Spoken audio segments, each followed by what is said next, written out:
my goodness.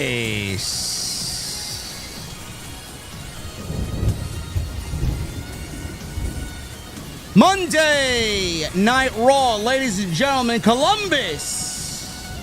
Sail the ocean blue, Ohio.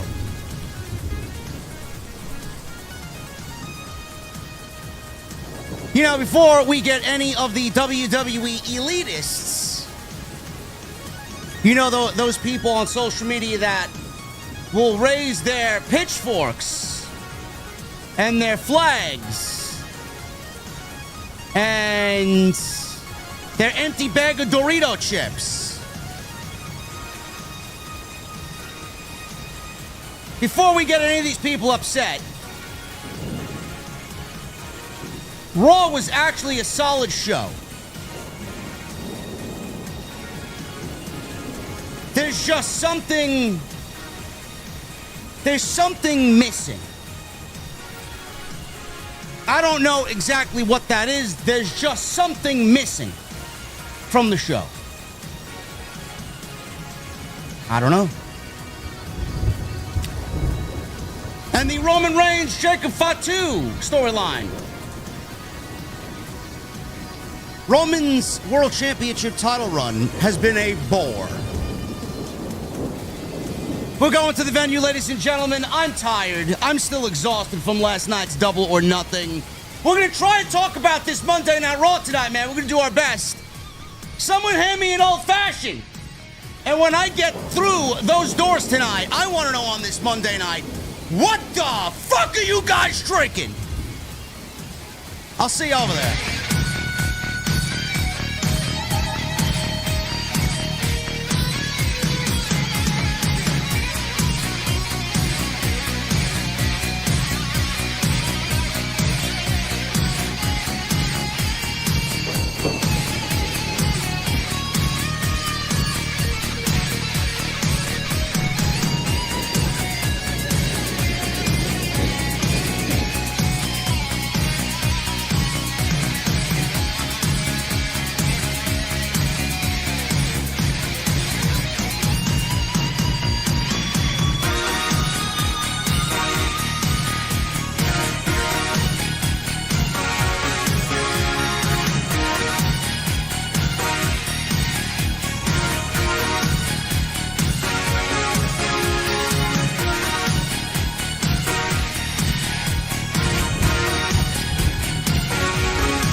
It also isn't about excuses. WWE has failed creatively. AEW has failed fundamentally. So why did Triple H lose the plot? Why did Tony Khan abandon everything that made AEW special? Because nobody is committed to the one thing that actually matters. Long-term booking.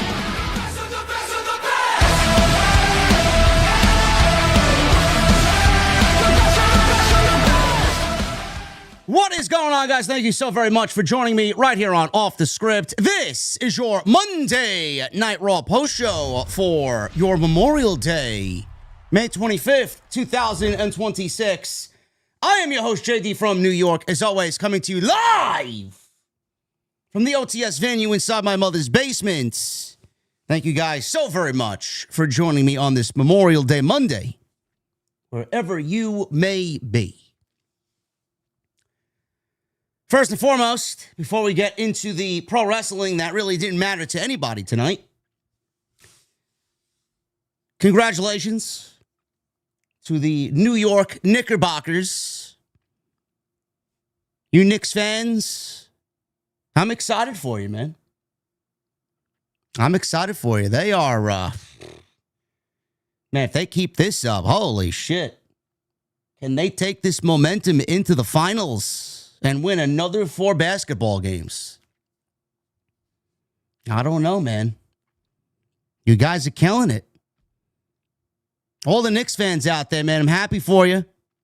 You guys deserve this. It's been a very long time coming. I haven't paid fucking an iota of attention to anything the Knicks have done since the days of John Starks and Patrick Ewing. But I've been keeping tabs and I've been looking at the scores nightly to see what's going on. You guys are killing it. And apparently Danhausen has reversed the curse. And I am now starting to believe that this curse nonsense may actually be legitimate. Seriously. It works in weird ways, man. He uncursed the Knicks and then cursed the Mets, and the Mets have played like shit all year long. I don't know. We'll see what happens, man. You may actually get me to tune into the NBA Finals to see what's going on over here, man. So congratulations to the New York Knicks. You guys deserve it. They're playing incredible basketball right now, and that should be a very fun thing for the city of New York. Also, I want to say thank you to all the people that have served and have given us this day to celebrate on this Memorial Day. So everybody that has served our country, continues to serve our country, thank you very much. You are the reason why I am still here, able to do this every single night. So thank you guys very much. And I know we got some in the OTS family and right here in the OTS venue. So thank you guys very much for all that you continue to do for us. We love you. Monday night. You know, I know Clash in Italy's coming up on Sunday, and I'm slightly enthused. I'm not completely enthused about the show. Slightly enthused. Some really great matchups on that show. Hopefully, they really kind of push the throttle into overdrive as far as the stories. I doubt it. This is Triple H. The man has fucking nightmares in the middle of the afternoon when he has to think about maybe booking a storyline that actually has a payoff or, I don't know, lighting that spark. It's like Triple H is the camp counselor and he's teaching the kids how to light a fucking fire for the first time and he doesn't know how to do it. Bro, there's nothing wrong with Monday Night Raw. Out of everything we got tonight, there's really nothing wrong with the show. The show is clearly not perfect. The show is mundane. The show is formulaic. The show is just very in its own bubble. The presentation of this show sucks. The people walking into the building suck. I hate everything about the music across these shows. It fucking sucks. It doesn't instill life in the program.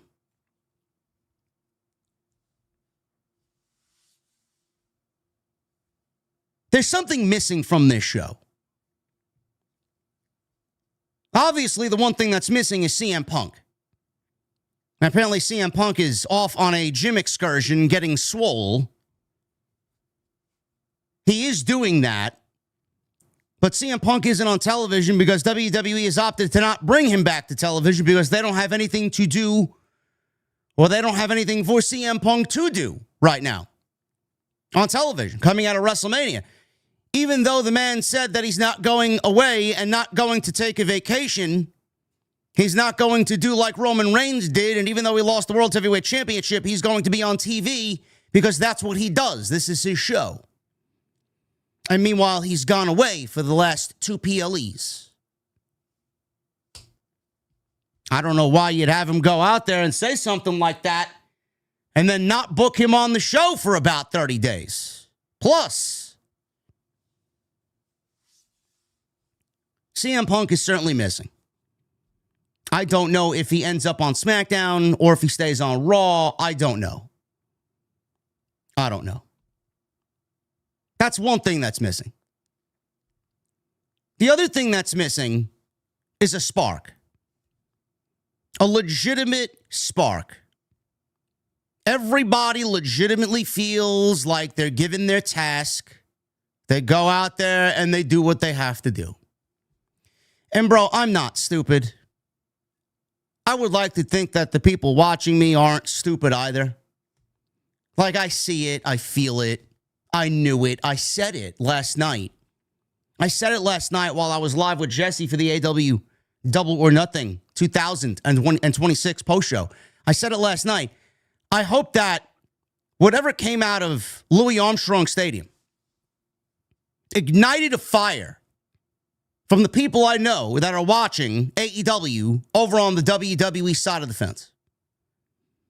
I don't know if it sparked a fire or lit a fire under their ass to do what they need to do, because AEW put on a tremendous show last night. But you could clearly see that WWE, they loaded this Monday Night Raw up a little bit more than normal. They loaded this Monday Night Raw up a little bit more than what they usually do for a holiday show, for a go-home show. First thing right out of the gate we saw was Penta defend the IC title against Javon Evans in a highly spirited contest for the Intercontinental Championship.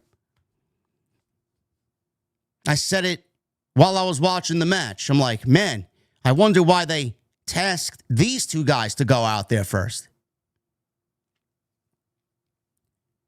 Then we get Rollins and Montez Ford on the same show.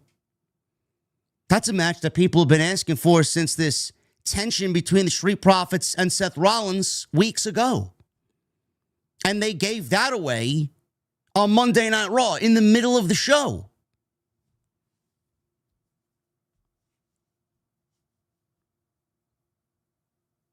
They got Penta out here challenging Rey Mysterio for the Intercontinental Championship.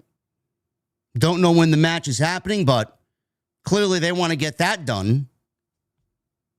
They announced the King and Queen of the Ring tournaments. They are coming back. The prize at the end of the tunnel is a World Heavyweight Championship match or a WWE Championship match, depending on what brand and who wins the tournament. LA Knight is making promises that he's going to win the King of the Ring tournament and challenge Roman Reigns at SummerSlam, I presume, for the World Heavyweight Championship. The show is not doing enough. It's not. If you're content with the product that WWE is giving you, God bless you. I'm not telling you that you can't enjoy it. You can enjoy whatever you want. For someone like me who expects more with the roster that we're getting every single week, with the amount of money that people are spending to sit at these shows, with the amount of commercials and advertisements that we have to be bombarded with every single week, the product is not living up to the product that we know the WWE can be, and that is the God's honest truth. Everything feels safe. It doesn't matter if they want to throw out a Javon Evans and Penta IC title match. It doesn't matter if you want to give me a Seth Rollins and Montez Ford match. It doesn't matter if you want to give me a tribal combat between Jacob Fatu and Roman Reigns that results in no rules between both of them, or Oba Femi and Brock Lesnar Part 2. It doesn't matter. There's still something missing. The show feels flat. The show feels lifeless. It's just another same old, mundane, every Monday Night Raw we get, typical Monday. There's nothing in the language of this show that elicits excitement. There's nothing in the matches that elicits excitement. Nothing. I don't know how many of you guys watched Double or Nothing last night, and I'm going to say this right out there again, because some of the fucking people of the AEW sicko kind don't believe me. I thought it was the best pro wrestling show of the entire year. I've been watching AEW for 7 fucking years. No one's going to tell me otherwise about the AEW product because I've been covering it since day one. If there's anyone that knows the product inside and out, it's me. No one's going to tell me otherwise. I've paid for every pay-per-view, 7 years, every fucking pay-per-view, never missed a single fucking Tony Khan produced pay-per-view. I watched the show in its entirety last night with eyes wide open. It was the best pro wrestling show of 2026. It might have been top 5 AEW pay-per-views of all time. The thing is, if you go back and watch that show, The feeling that you get watching a pro wrestling match in that environment compared to what you get on WWE TV, it doesn't even compare. For example, look at Will Ospreay and Samoa Joe. Tournament match. Owen Hart Memorial Cup quarter-final match. Do you think we're going to get anything close to that in the King of the Ring? What about Swerve and Bandito? Again, not much of a story coming in because they don't know how to tell a story. They got saved by the tournament aspect. Do you think you're going to see something like that in the King of the Ring tournament? What about Okada and Takeshita? Do you get anything that even closely resembles what those two did on Sunday night on WWE television? There's no life to any of the matches. It's just overly choreographed. Everybody's on a ball and chain, a very short leash. And there's no real excitement in the dialogue. There's no real excitement in any of the storylines. It's just mundane, borderline stuff. There's no peaks and valleys. There's nothing. There's nothing that enhances or intensifies over the week or over the weeks of television. Nothing hits a peak. It all stays borderline. How am I supposed to get excited about anything that they do when everyone comes out and recites the same overly scripted promo written by somebody else that doesn't get the characters that are being presented on television? Everything feels borderline, mundane, the same. I'm looking for something exciting here. You got Rollins and Montez Ford, Angelo Dawkins, you got the Street Profits. I need something. I need something more there. Even though they've been pretty consistent with it, I need more. Oba Femi's telling Paul Heyman that he's going to kill Brock Lesnar at Clash in Italy. I want to see you go and do that. You can't tell me you're going to do something like that and use that type of language and then give me a 3-minute match. This Roman Reigns and Jacob Fatu stuff is fucking boring. It's fucking boring. Everything about it is boring. Yeah, you got some fucking geek who's parading around with a fucking bloodline avatar on Twitter calling this cinema. Bro, there's nothing cinema about this.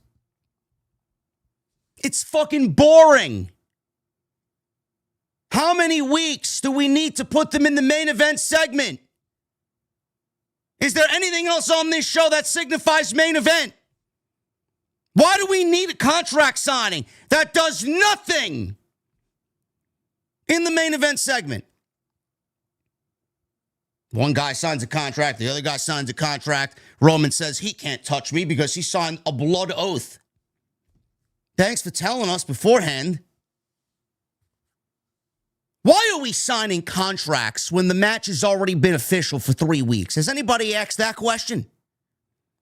Why do we continue to do things backwards?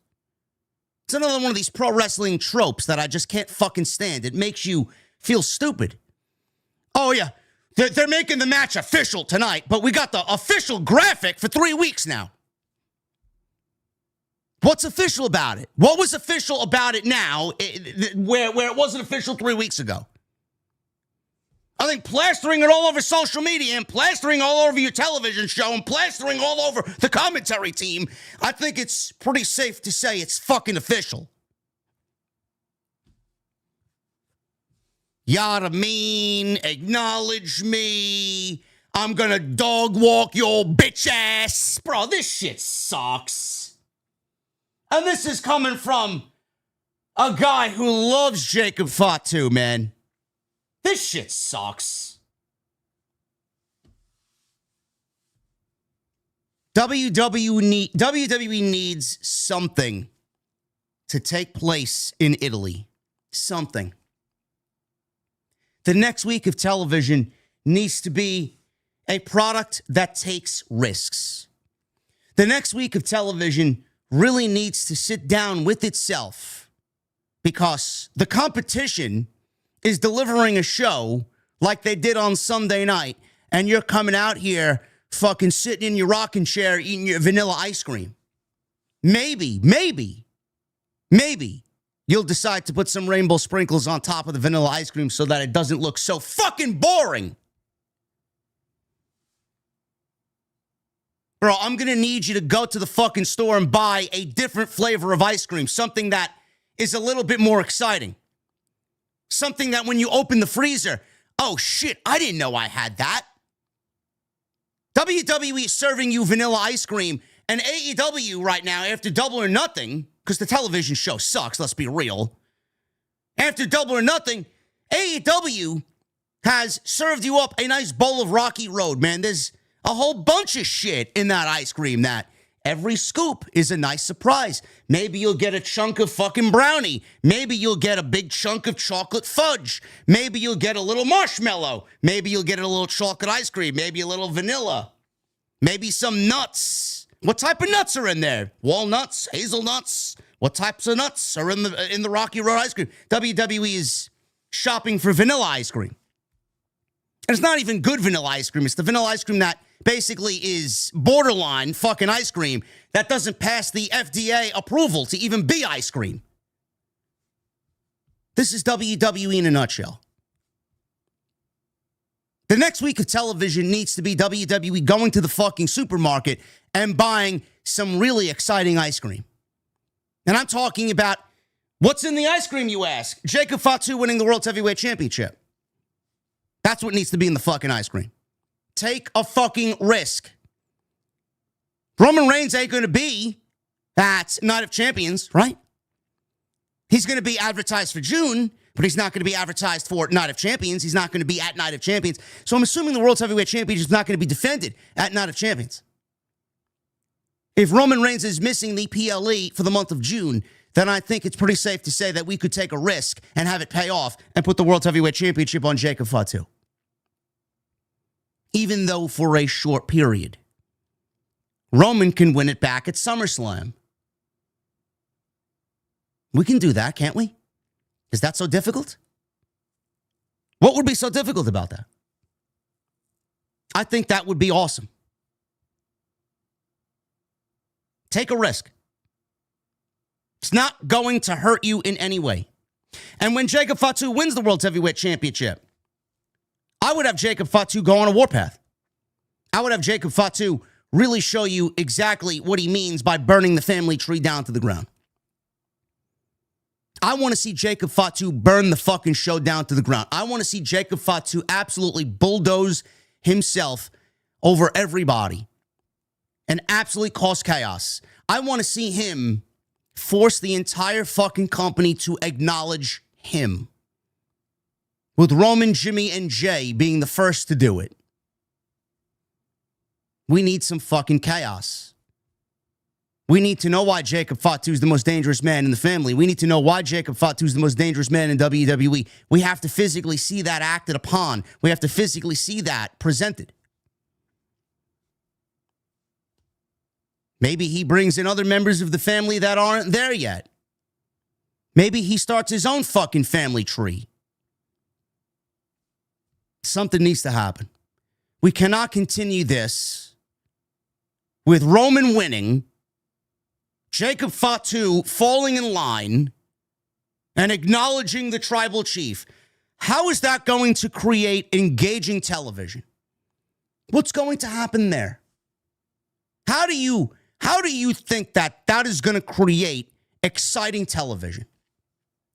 Watching Roman, who's not going to be at the next PLE after this one, how is that going to create an exciting environment? How is that going to present a story that's going to make you want to watch the show? Yes, Jacob Fatu will serve Roman Reigns when he doesn't beat Roman Reigns at Clash in Italy. Haven't we seen that before? What does that even mean? He's going to serve Roman Reigns. Is he going to serve him his fucking coffee in the morning? Is he going to scramble up his eggs in the morning? Is he going to shine his shoes before he got to go to the fucking ring and cut a promo with his finger going in the air after a fucking 7-minute entrance? Is he going to be his personal chauffeur I mean, if we're not getting skits like that every fucking week, I don't know what the fucking point is. He's going to serve him in what way? We've seen this before for the last 4.5 years. Take a fucking chance. Throw the wrench into the fucking gear. They think that when the wrench is thrown into the gear and it fucking stops, that you can't call somebody to fucking fix it for you. You'll be able to fix it. Give the fans something different. Give the fans a shakeup.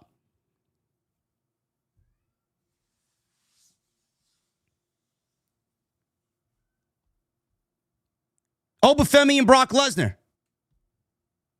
They're calling this the biggest rematch of all time. This is not the biggest rematch of all time. This is the same company that booked a once-in-a-lifetime match with John Cena and The Rock and did it again for a second time. This is not the biggest rematch of all time. This is the biggest rematch of 2026. But why do companies, why do bands, why do people say everything current is the greatest of all time? Bro, there's nothing in this generation that I would deem the greatest of all time. Nothing. I don't know why people do that. Oh, so-and-so band's got their 8th or 9th studio album coming out. It's the greatest of all time. It's our best work yet. Give me a fucking break. Give me a break. No, it's not. No, it's not. When Slipknot releases their new album, they're probably going to come out and say and start the campaign, this is our heaviest album to date. No, it's not, man. No, it's not. Don't bullshit me. Give me a fucking break. This is the greatest sequel of all time. This is the greatest movie of all time. This is the greatest rematch of all time. No, it's not. No, it's not. Stop using verbiage in a way where it makes you look fucking stupid. How many years, how many eras has this company spanned? And they're going with Oba Femi and Brock Lesnar being the greatest rematch of all time or the most anticipated rematch of all time. Give me a fucking break, bro. The only thing that's most anticipated is when Friday Night SmackDown is over and we can say, fuck off. That's the only thing that we're anticipating as a fan base.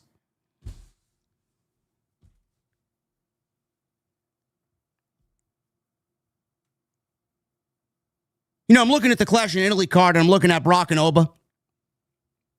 How we got 5 matches on the show. You do realize that it's theoretically 4 matches. Because I doubt that goes more than 5 minutes. They want to present to you 5 matches, but it's really 4 because that Oba-Brock match is basically going to go 5 minutes. That's how they get you. It's not the most anticipated rematch of all time. It's the most anticipated rematch of 2026. Let's be real. But that's what they do to hype themselves up and pretend like they're doing a good job and nothing is wrong. There's nothing nowadays that is great. Everything sucks. Everything today sucks. There's nothing that's great today. It's either dead or it's on its way to being dead. Everything's great. So great. Movies are so great nowadays that I'm looking at Ninja Turtles, the original movie from my childhood, hitting the theaters last October for a reissue in the movie theaters. And then this year, it's the 40th anniversary of Transformers, which is my favorite childhood cartoon. The original movie's coming back to theaters in September as a reissue for a celebration of 40 years of Transformers. And then nothing since that movie in regards to Transformers has ever come close. Everything that you like today sucks. Everything. It's not the greatest rematch of all time. It's the greatest rematch of 2026. Let's be real.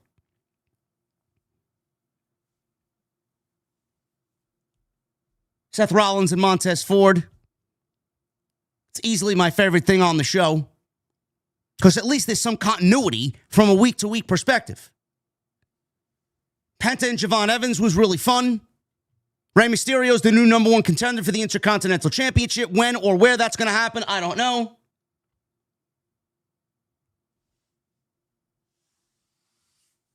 And Logan Paul is injured. He's going to be out many months with a torn tricep. The tag team championships are now on Austin Theory and Braun Breaker.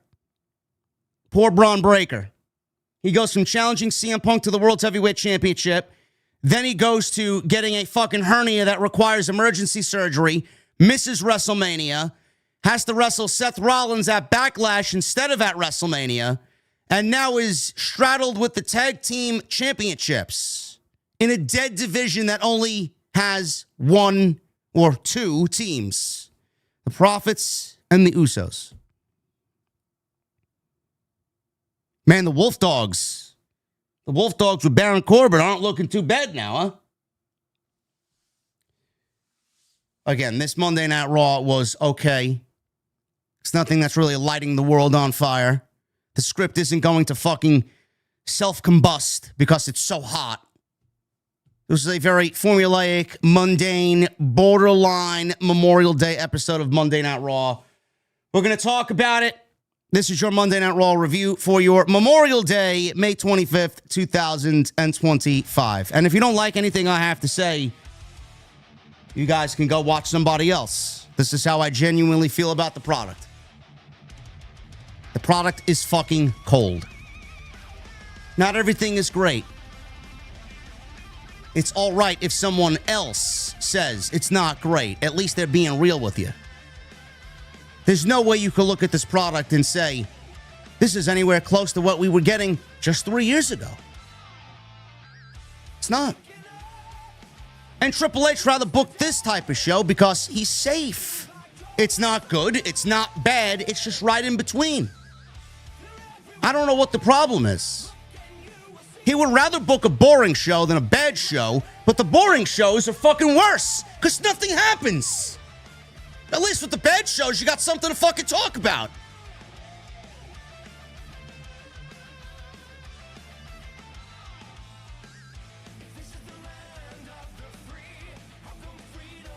We got a busy week ahead of us.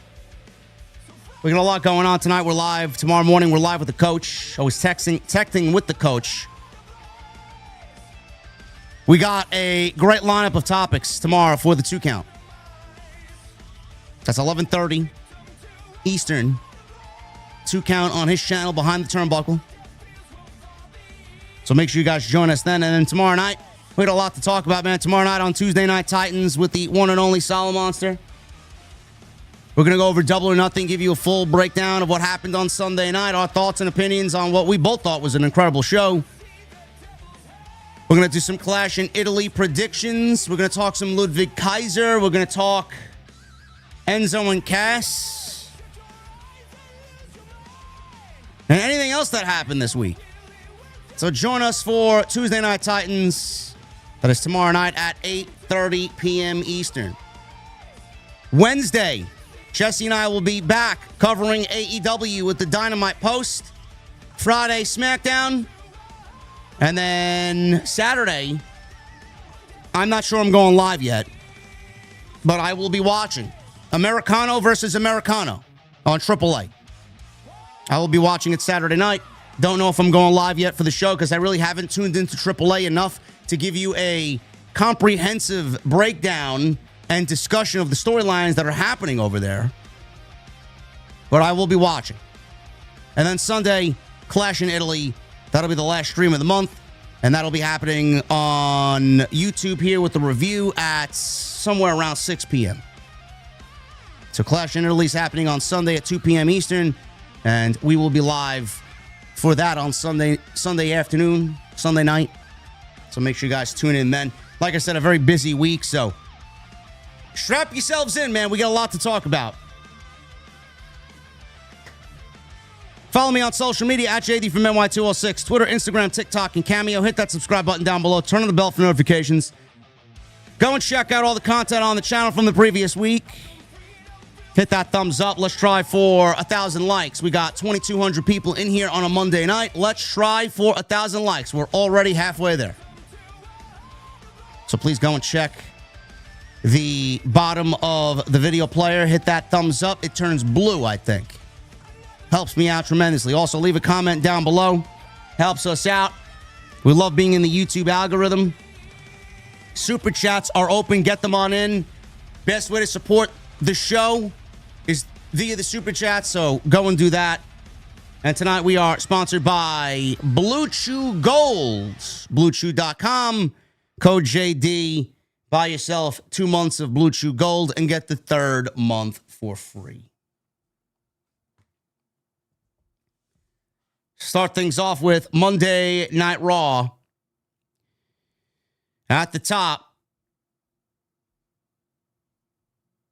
tonight was all about the Roman Reigns and Jacob Fatu Clash in Italy contract signing. But we start things off with Paul Heyman, Brock Lesnar, and Oba Femi. Paul Heyman starts us off. Ladies and gentlemen, my name is Paul Heyman. Number one, let's get this part out of the way. Welcome to Monday Night Raw. Item number two. I'm here tonight to hype you on a match that needs no hype. This Sunday, the biggest rematch, not just in WWE history, but in all of professional wrestling. Ladies and gentlemen, when I have a microphone in my hands, please shut the hell up as everybody's booing him. The biggest match in WWE indeed, and all of professional wrestling this Sunday, Clash in Italy, when Oba Femi steps into the ring to be conquered by the Beast incarnate, Brock Lesnar. Now, Brock Lesnar, he says, I didn't quite get the chance to congratulate you last week on your big victory over me at WrestleMania. Congratulations, Oba. Well done. This was a pre-recorded video package, by the way. I don't even think Brock Lesnar was in the building. But that victory is going to cost you more than you could ever imagine. Now, I've had my share of ass whippings over the years, but none quite like that. It was humbling. You beat my ass at WrestleMania so bad, I said, that's it, I'm done. But that doesn't sit very well with me, Oba. It's not going to end that way. Brock Lesnar could take an ass whipping, but can you? You're going to get your ass kicked by a humbled, retired beast. Brock Lesnar will conquer Oba Femi. I am going to rule over Oba Femi.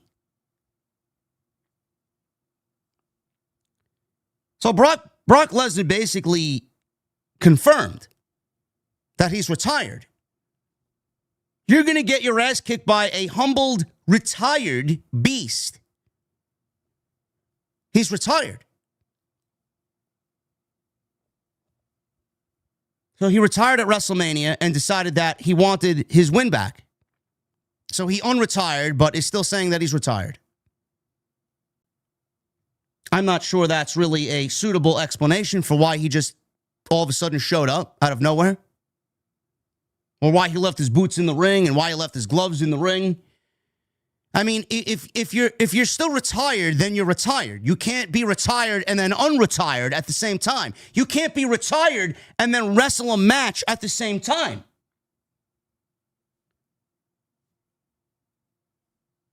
So which is it?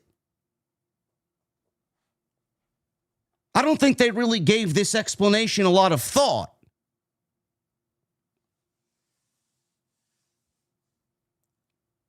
Paul Heyman says, this is good news.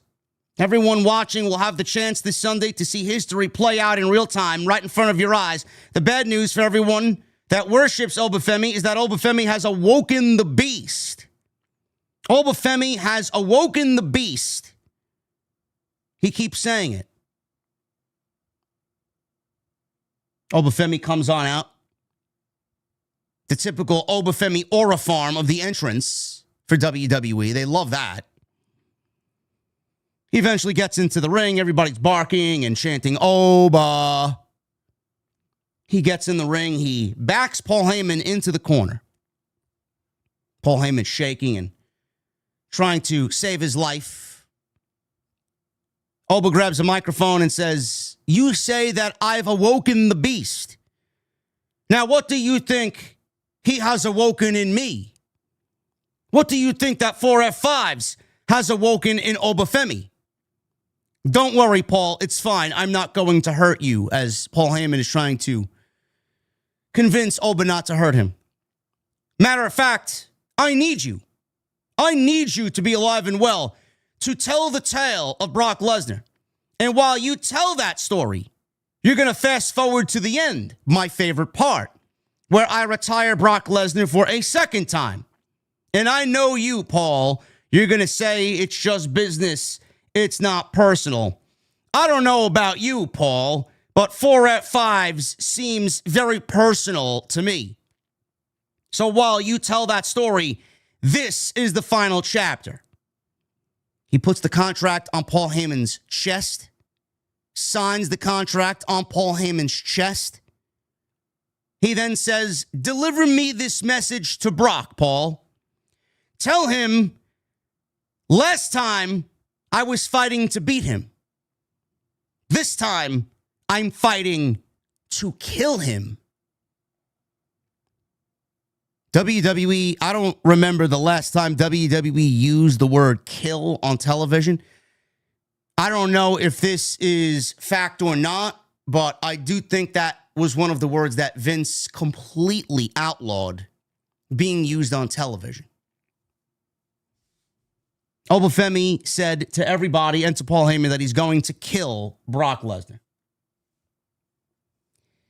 I thought this was a very good segment. Brock Lesnar not being there isn't a real surprise. I think Brock Lesnar in a controlled environment and in the confines of a vignette actually is probably the best thing for him because he's not the best promo. Even though a raw, uncut, in real time Brock Lesnar is usually very entertaining, if you really want to get the simple point across, a controlled environment like him and in a vignette is the way to go. Oba Femi, on the other hand, he's there every single week, and him being out there with Paul Heyman was fucking great. He didn't stutter. He said everything he needed to say. He told Paul Heyman that he was going to kill Brock Lesnar. He expressed to Paul Heyman how upset he was at the fact that Brock Lesnar attacked him last week and what the 4 F5s meant to him. He went over legitimately everything that happened last week, gave you his true feelings about it, and what he's going to do about it. I think Oba Femi covered all of his bases. There's nothing wrong with this segment. The only thing that WWE needs to do now is stick the landing. Once again, we're excited about Brock, or at least the prospect of Brock and Oba. The build going into WrestleMania was easily the best thing that they did going into WrestleMania 42. They got the ending correct. Oba Femi won. He needed to win to get him off and running. He's already beaten Brock. Clean. Now we're going into Italy, and he's looking for revenge because Brock was upset. He said to himself, and I'm just paraphrasing here and kind of just rolling with the punches on what they've given us. Brock retired. He retired because he felt like he might not be for the WWE anymore. If he couldn't beat young, up-and-coming, only been in the business for 3 years, Oba Femi. So he thought the best course of action was to retire. He let it sit for a month. He let it sit. We go through Backlash. We got this Oba Femi Open Challenge that isn't doing anything. And Brock Lesnar sat with it for a month and said, you know what? Fuck it. I'm still retired, but I want my fucking win back, and I want to beat this guy's ass, and I want to show him that I am the beast incarnate, and no one's ever going to replace me. So he came back. He F5'd Oba 4 times. Match is made. Rematch is made. Now we got a retired Brock Lesnar coming out of retirement, claiming that he's retired, but he's wrestling against Oba Femi, part 2, in Italy. Oba Femi is going to lose. Brock will get his win back. This does nothing. This does not forward any story. This does absolutely nothing if Oba Femi wins. You had Brock unretire for a reason. You can't have him unretire to wrestle after retiring and then lose again. If that's the point, then we should have never brought him back to begin with. It doesn't make any sense. You can't give us the go-home for him retiring and leaving the gloves and the boots and crying at WrestleMania. To then retire, go away for a month, come back and decide he wants to wrestle Oba again to get his win back to lose, because then that moment at WrestleMania will be further diminished. It makes absolutely zero mathematical sense or logic for Brock Lesnar to lose on Sunday afternoon. Oba needs to lose. Where they go from there, I don't know. I don't know how they're going to play it.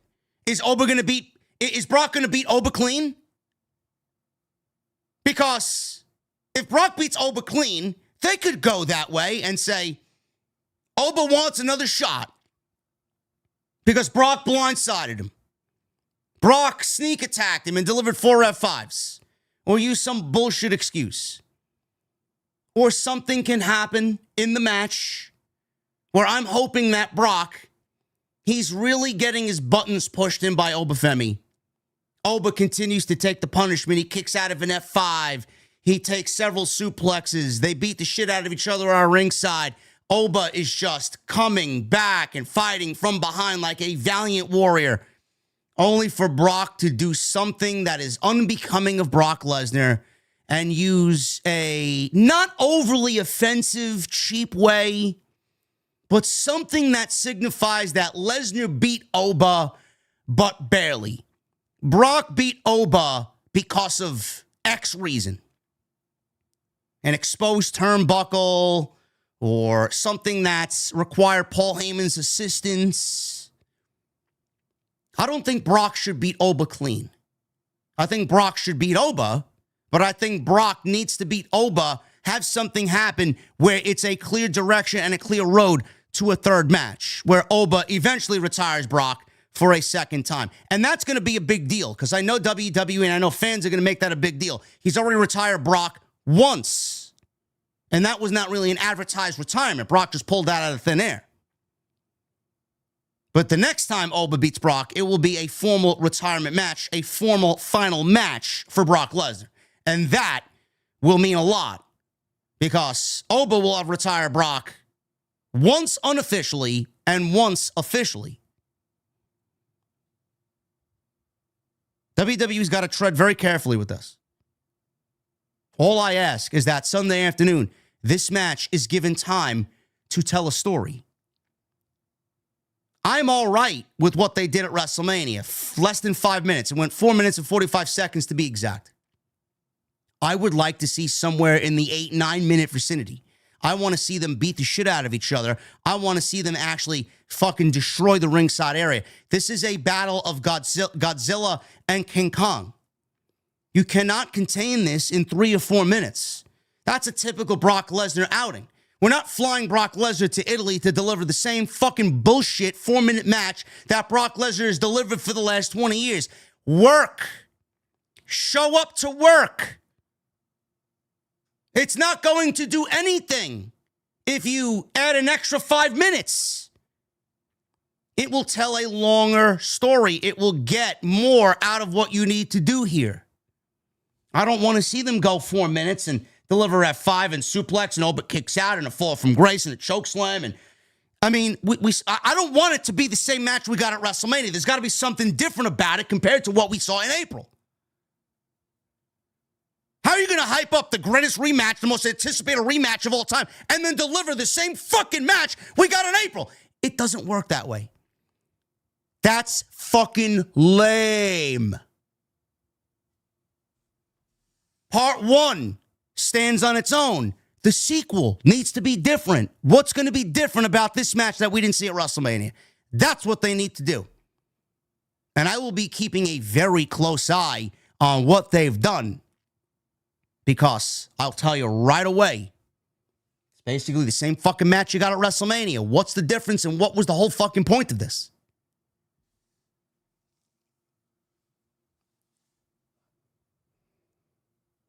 We got a video recap of Saturday night's main event. I did cover Saturday night's main event on the post show here on YouTube. If you guys missed that, go and check it out. We're nearing 30,000 views on that. So thank you to everybody that hung out with me on Saturday night. A good show. Again, just a glorified house show on Peacock. No more, no less. We start things off with Penta. Penta defends the Intercontinental Championship against Javon Evans. This went 11 minutes and had 2 commercial breaks in between. Why? I don't know. Javon Evans immediately went for an OG cutter. Penta blocked it. Evans decided to go for a Hurricane Rana instead. He landed on his feet after Penta tried a Hurricane Rana of his own. We go back and forth. And Evans started doing the Penta dance with Penta. And he decided to deliver a drop kick right to Penta's face. He then landed a big leaping dive. Evans tried a springboard back into the ring, but Penta super kicked him out of air. Penta is back outside the ring. Evans went for a suicide dive by commentary. Penta used his momentum to toss Javon Evans midair into the edge of the announce desk, and the small of Javon Evans' back smashed right against the edging of the table. As we go into a commercial break, Michael Cole exclaiming that Javon Evans may have a broken back. So we come back from the commercial break, and Javon Evans is in control all of a sudden. He drove Penta over the barricade before hitting a big springboard clothesline back into the ring. They trade chops back and forth. Evans hits a knee strike and a cutter for a near fall. Penta comes back with a backstabber for a 2 count. Penta is on the apron. Evans leaps over the top rope, hits a cutter onto the edge of the ring. He rolls him back into the ring. He only gets a 2 count. Penta blocked a springboard and hits a Penta driver for a 2.5. Penta went to the top. Evans leapt onto the top rope with him. Hits a big snap, and I mean snap, avalanche hurricanrana. Evans went for the OG cutter. Penta nailed him in midair with a big super kick. The sound of it was like a shotgun blast. Penta went for his destroyer. Evans countered with a jumping knee strike. Evans went up for the OG cutter again. Penta caught him midair with a backstabber, followed by a Canadian destroyer, or in this case, a Mexican destroyer for the 1, 2, 3. Penta retains the Intercontinental Championship. They went almost 12 minutes. 2 commercial breaks, which is 6 minutes. So basically what you got on television is 6 minutes of TV match. And I heard Netflix is incorporating commercials in every single market, no matter what you're doing. If you're watching on VPN, I don't know how true this is. If you're watching on VPN with an internet connection that's linked up to somewhere else, and you're watching it internationally where there might not be commercials, and you see the in-ring action during the commercial, I heard Netflix is going to be incorporating commercials within those broadcasts as well. 6 minutes. I thought this was fun. I love Penta. Penta's great. I think Javon Evans is going to be Intercontinental Champion before long. He's got to win it from a heel, though. He can't win it from a babyface. I think the order of business, the way that we go, is give it to Ethan Page, have Ethan Page carry it around and do what he needs to do as a heel, and then have Javon Evans beat Ethan Page. Nobody wants to see Penta lose the championship. The only one that Penta's going to lose the championship to is Ethan Page. He's not losing it to Rusev. He's not losing it to Rey Mysterio. He's not losing it to Javon Evans. He's not losing it to Dragon Lee. I'd love to see Sheamus come back and start fighting for the Intercontinental title. I think that would be awesome. We got to start telling that story. That's the only title he hasn't won. Ethan Page is your next Intercontinental Champion. It's just a matter of when, not if. That may be Night of Champions. Adam Pearce did tell him tonight he's got to work his way back to title contention because rematches just don't happen. But Javon Evans will be an Intercontinental Champion, and he's going to be a great champion. They work very well together, and I am not surprised at how well they work together here tonight. Austin Theory. Austin Theory is backstage with Paul Heyman. Before we get to that, Michael Cole broke the news that Logan Paul tore his triceps at Saturday night's main event. He's going to be out of action for multiple months.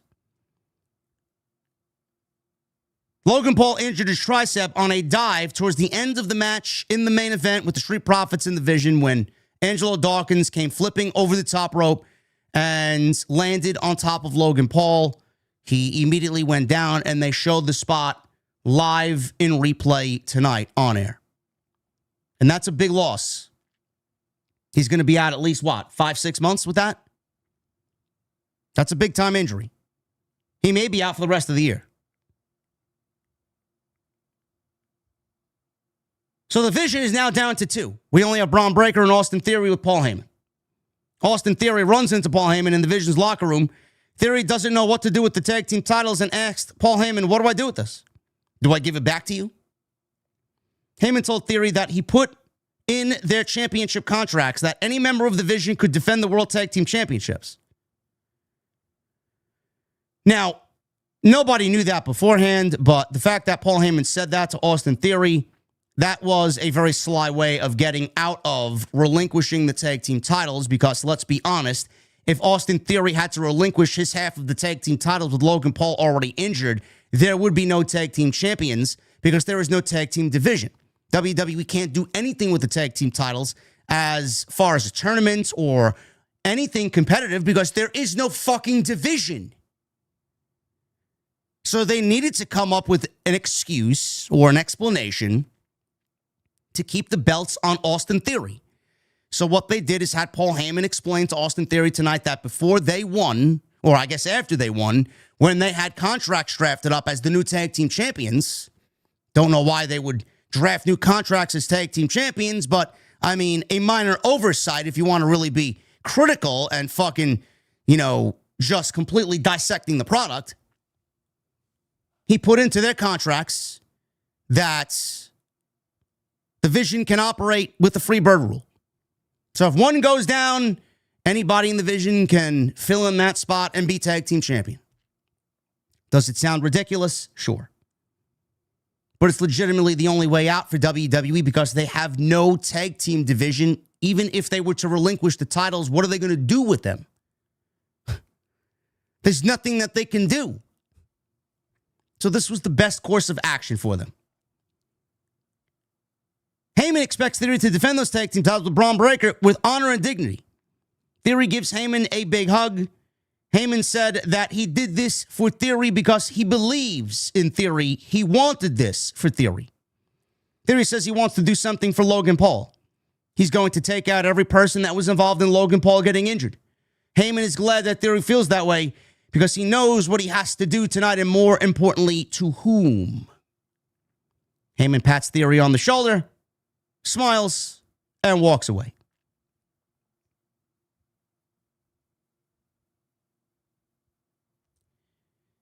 So we go into a commercial break, and we come back from the commercial break, and Joe Hendry is in the ring singing his fucking song because that's all he's good for.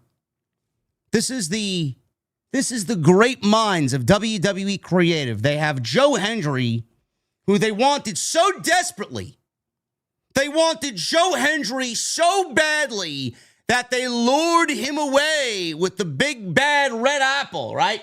In the Garden of Eden.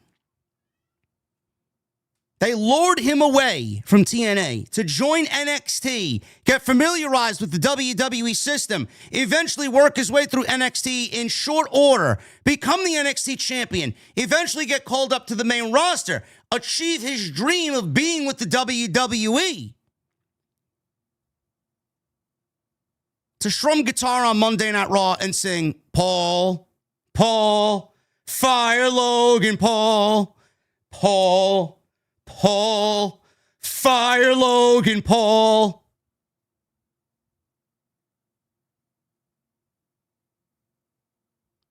I mean, does anybody want to tell me the difference between Elias and Joe Hendry? If you want Elias, all you have to do is look at the TNA roster and look at his name. You might not realize that he's there, but his name is Elijah. He still has the same gimmick.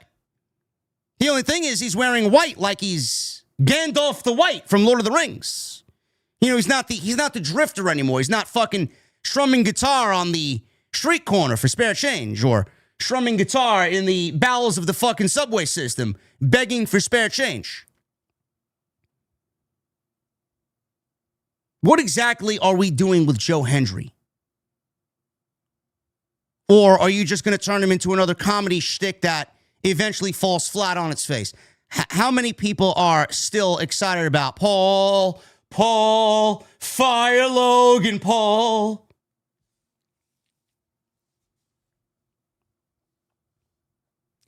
Austin Theory attacked Joe Hendry from behind with multiple chair shots. Theory tells Hendry to keep Logan's name out of his mouth. Theory delivers a running shot. I don't even know why Theory was out there, or why Joe Hendry was out there, rather. I know why Theory was out there, but I don't know why Joe Hendry was out there.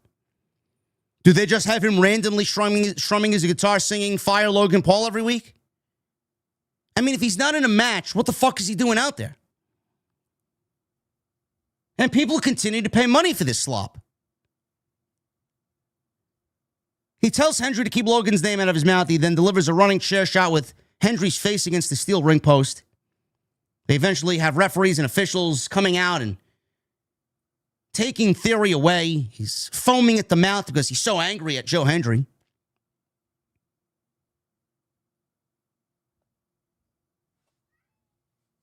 Angelo Dawkins, he runs into Seth Rollins backstage. Rollins actually chased Angelo Dawkins down. Dawkins was minding his business and Rollins came from off screen. Rollins says that he's not trying to start anything. He did exactly what Montez Ford told him to do on Saturday. He stood out there and stood on his business. He says he's here to say he's sorry. He knows what it feels like to get screwed over by the Vision.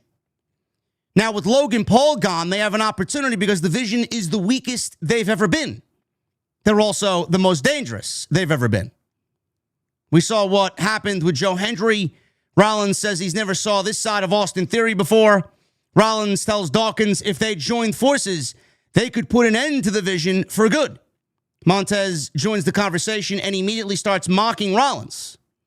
Montez asked if we're still doing this with Rollins' Redemption Arc Tour. Rollins is right here if Ford has something to say.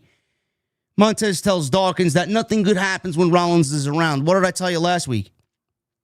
Seth says nothing good happens when he's not around. Otherwise, the Street Profits would be standing here with the World Tag Team Championships. He then says that they don't have to like each other. They don't have to be friends. All they have to do is work together to get rid of the Vision. Rollins understands why Ford doesn't trust him, but understand this. He's the only person in this circle that has main evented WrestleMania, has been a multi-time world champion, and it's not Montez Ford. Ford says he's never stabbed his brother in the back because he's his brother's keeper. As a matter of fact, where are Rollins' brothers? Ford proceeds to challenge Rollins to a match. Rollins has no problem beating some sense into Montez, and they both accept the match. And he says he's going to go talk to Adam Pearce to make it official. You know, this is tailor-made for a Bronson Reed return. I don't know what the big man's status is, but he's been posting on social media. He looks swole, does Bronson Reed. I'm assuming we see Bronson Reed sooner rather than later because the Vision can't operate against Rollins and the Street Profits 2 against 3. So I'm assuming with Logan Paul going down that the Vision is going to add Bronson Reed and at least be at 75% instead of at 50%. What that means for Braun Breaker, I don't know. Rollins did at one point tonight after wrestling Montez Ford tell Adam Pearce he wants Braun Breaker ASAP, make it happen. I don't know when that's going to happen. You would think that the best place to do it would be Clash in Italy. Maybe we get that announced sometime this week on social media, or maybe they wait till Monday Night Raw next week when they're also in Turin. They will also be in Italy on Monday. Either way, it's going to have to happen soon. What comes of it, I don't know. But I'm assuming that with 3 now, Montez, Dawkins, and Seth Rollins all working together for one singular cause, even though Ford and Rollins don't like each other or trust each other, I'm assuming that division will even the odds with Bronson Reed.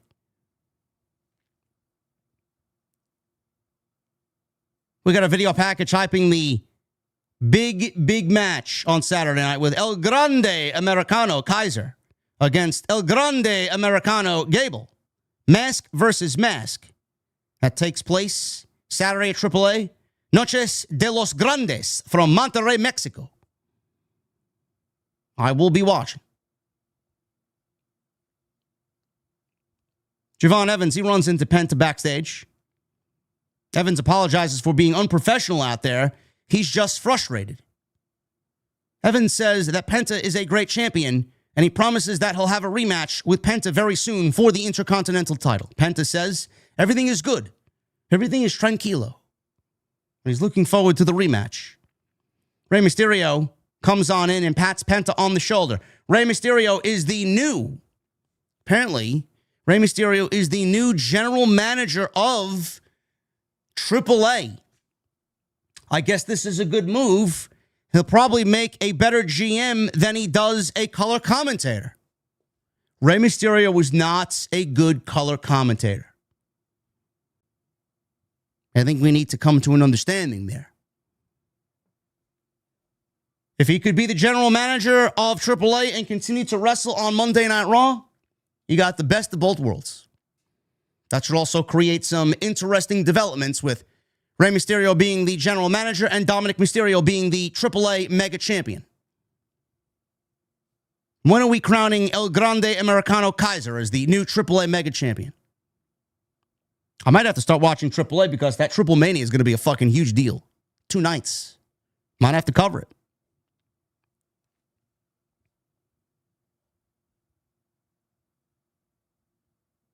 Penta understands Evans' frustration. Penta says that it's awesome Rey Mysterio is the new general manager, or it's awesome that Rey Mysterio is the new general manager of AAA. Penta wants to be a fighting champion and leave a legacy. There is no one he would rather face than Rey Mysterio. Rey says it would be his honor. Penta is going to have a conversation with Adam Pearce to make that match official. Now, when that match is made official, I don't know.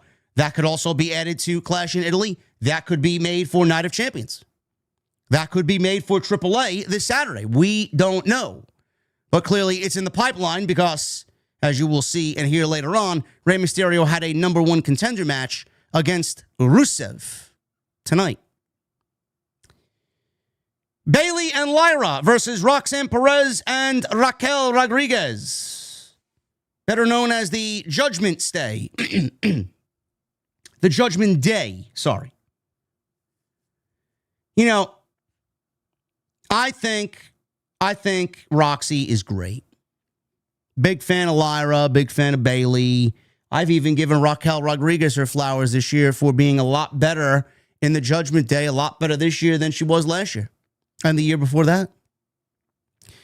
But I gotta be really, really honest with you guys. I am reaching a level with the women's tag team division. I'm reaching a level of fatigue that has gotten me to a point where I just don't care. I don't care about anything regarding the women's tag team titles. It has been something that WWE has beaten us over the head with every single week. The women's tag team division now is actively harming the Raw World's Women's Championship. You have these women parading around in tag teams. You got some top-tier singles wrestlers parading around in tag teams while Liv Morgan won the championship at WrestleMania from Stephanie Vaquer, and we haven't had a proper feud at all for Liv Morgan coming out of WrestleMania. What exactly are we doing? That's my question. The women's tag team division has reached a level of fatigue that I think a lot of people are starting to feel the same way. None of it matters. None of it is good. None of it. Honestly, the women's tag team matches drag the quality of the shows down.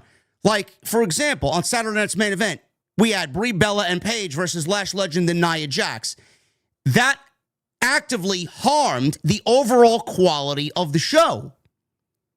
You are giving way too much time to women's tag team wrestling, and it's not really all that important. You had 3 women's matches on Saturday night's main event. If I want 3 women's matches, you better be giving me a fucking Evolution pay-per-view. We don't need 3 matches out of 5 to be women's matches on a Saturday night's main event. Give me a break. You got to even this shit out. Less is more. And none of it, like I said, is particularly interesting to a point where it deserves television time. I don't know what this does for any of these women here. I don't. The most glaring thing out of all of this is that Liv Morgan has no championship match at Clash in Italy. Is Stephanie Vaquera going to be ready for Clash or Night of Champions? I hope so. How many more months can Liv Morgan go without defending the championship? We're nearing the typical 30 days non-defense, right? 30 days of no title defenses? That means that Liv Morgan should be due for a relinquishing of the title. Or has the Women's World Champion now been reduced to slop like everything else? You know, we were talking about this at the beginning of the year, how the SmackDown Women's Division has been just absolutely fucking dog shit brutal. And the Monday Night Raw Women's Division, when they had Rhea and Io and everything was kind of flowing there, right? They had some top-tier talent. Now you look at the shows, and it's absolutely reversed. 100%.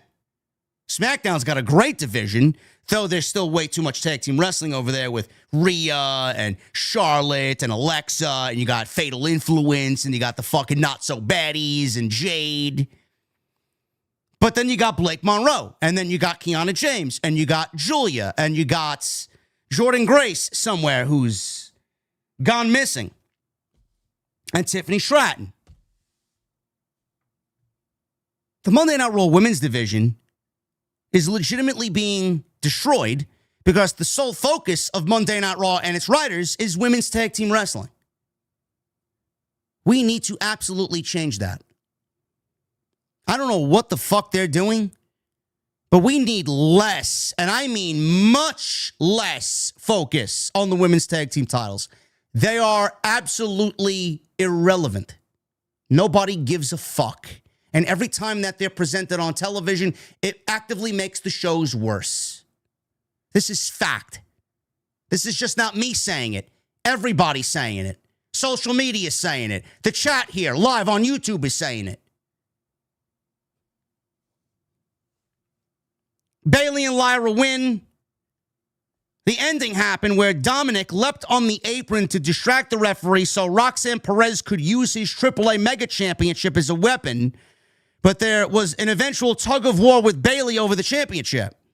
Bayley knocked Perez backwards. Perez accidentally flings the title at Dominic right to his face, knocking him off the apron. Bayley rolled up Perez for the 1-2-3.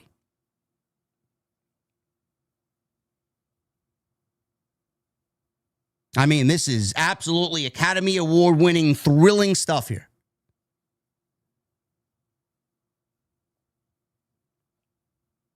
Roman Reigns. He met with Adam Pearce backstage in his locker room, his private dressing room. Adam Pearce says that Roman Reigns is beating a dead horse. Jacob Fatu should already be fired. Roman understands what Pearce is saying, and he doesn't want to go back to his old ways, but he has to show Jacob Fatu the power and the stroke he has. Jacob keeps pulling these aces out of his sleeve. Roman didn't know what, or that Jacob knew about the tribal combat, and he understood his obligation to accept as the tribal chief. He can't ever back down. In this contract, there has to be consequences. If Jacob loses, he'll acknowledge Roman or he's fired. If Jacob wins, Roman wishes Pearce good luck because they are all screwed. So they want to fire Jacob Fatu. And if Jacob Fatu loses, you would think that he would get fired. But the narration of this continues to change. They want to fire Jacob Fatu 1 week, and then they want him to acknowledge Roman Reigns the next week. So they've been going about this for the last 7 days. Oh, he should be fired. He should be fired. He should have been fired last week, but you want to take things into your own hands, he should be fired. But then Roman Reigns says if Jacob loses, he'll acknowledge Roman or he's fired. So even if he loses, he still has his job. I'm assuming that WWE realized that would be fucking stupid because if he loses, the fans would be looking forward to Adam Pearce firing him, and there's no way that Adam Pearce is going to fire Jacob Fatu. So there was a major loophole there, and I guess WWE tried to cover their bases. I wish that they would have embellished more on if Jacob wins, they're all screwed. Why? What happens when Jacob Fatu, or I should say, in this case, what happens if Jacob Fatu beats Roman Reigns? What does it mean? Why does Roman say we're all screwed? What happens then? Would you like to divulge? I thought we were storytellers. I thought we wrote stories based on Marvel Comics and DC. Yet we get this one-liner by Roman Reigns, well, if he wins, we're all screwed. Why? What happens then? Can you give me a little glimpse into what happens?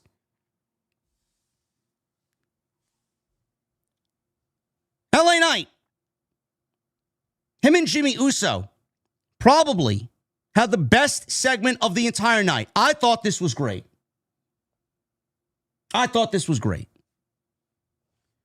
So LA Knight comes out. Let me talk to you. He says it's been a minute. Oh, bro, it's been more than a minute, man. You haven't had a match since WrestleMania. It's been more than a minute. It's been a minute since I stood in front of this ring, in front of you people. It's been since WrestleMania, actually. I'll tell you what, before I get to that, I just want to wish everyone out there a happy Memorial Day, especially every single one of our service members. I want to say thank you for your service. And right here in the USA, standing in this ring, LA Knight, I told y'all since WrestleMania, I put the Vision in my rearview mirror. And who's standing beside me but Jimmy Uso and Jey Uso? But lately, since WrestleMania, I've noticed they've been doing things a little bit different. It's got me thinking because next week, right here on Raw, the King and Queen of the Ring tournament begins, and I'm throwing my name in the hat. And what that means is I got a shot. I have a shot of wearing that crown, the King of the Ring. And when I get that, that means I go on, I have a shot, and I'm aiming for the World Heavyweight title, and I'm aiming for Roman Reigns. So I guess I'll stop there. WWE formally announced that next week, next Monday, will be the start of the King and Queen of the Ring tournaments. On the plus side, on the positive side of things, this absolutely is a great move. It gives the shows now some meaning because you're going to have matches that have direct consequences. Everything is do or die. You win, you advance. You lose, you go home. Matches will have meaning. Matches will have consequences. I'm a big fan of that, which is why I was a big fan of the Owen Hart tournament and what Tony Khan did with Will Ospreay, Samoa Joe, Bandito, and Swerve Strickland last night at Double or Nothing. A good tournament is great television as long as you don't abuse it. Tournament is great television as long as you make it meaningful. What is WWE going to do this year that they haven't done in previous years with the King of the Ring tournament? Are they going to let everybody in the tournament go out there and really give us a sense of urgency, a sense of heart, a sense of desire, a sense of passion, and showcase how important this is to them to be the King of the Ring? You know, starting things off, WWE didn't really give you any more insight as to when or where this championship match is. Last year, they were very out in the open about letting you know what the winner of the King or Queen of the Ring was going to get. Championship opportunity at SummerSlam. They didn't announce it being at SummerSlam. They just said a championship opportunity. So I'm not sure Triple H even knows when or where the championship match is going to be. It could legitimately be the following night on Raw. It could be at Night of Champions in Saudi Arabia. Who the fuck knows? I'm assuming that the finals will take place in Saudi Arabia. That's the way I would do it. The finals take place in Saudi Arabia at Night of Champions for the King and Queen of the Ring tournament. And then that means you have build. You have at least some storyline, some television time between Challenger and King. Challenger, King, and Champion. That's the way I would do it. Are there any different rules to the tournament this year? How are people going to be announced for the tournament? What makes these people deserving of a shot in the tournament? LA Knight just came out and said, I'm in the tournament. Okay. But if I look back, logically, if I'm a fan and I'm looking back at LA Knight since WrestleMania, he hasn't wrestled one fucking match on Monday Night Raw or at any PLE, yet he's automatically signing up for the King of the Ring tournament. I can easily say, what has LA Knight done to deserve a spot in the King of the Ring tournament where there's only 4 Raw stars and 4 SmackDown stars? What has he done? Why don't we have qualifying matches? You know, I saw a clip, and I always mention it. Every time we mention King of the Ring, I always mention it. I saw a clip on Twitter, because I'm assuming the algorithm is fucking weird on Twitter, man. You know, you mention King of the Ring, or, you know, you tweet something about King of the Ring. All of a sudden, I get, in my recommended on X, all of a sudden, I get King of the Ring clips. I got shown Mr. Perfect versus Doink in the 1993 King of the Ring.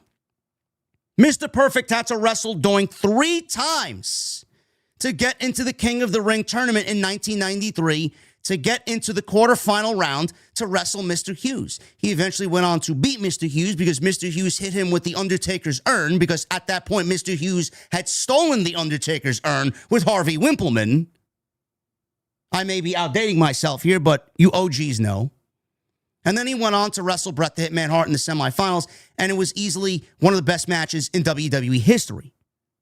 It was the best match that Perfect and Bret had, and it was the best match of the entire night. And probably the best King of the Ring match of all time.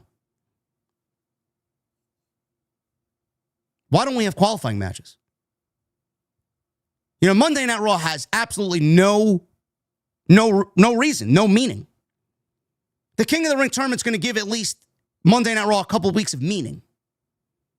But if you want to really kind of extend that or expand on that, why don't we have qualifying matches? You got more than enough. Open it up to everybody. How good, how cool would qualifying matches be?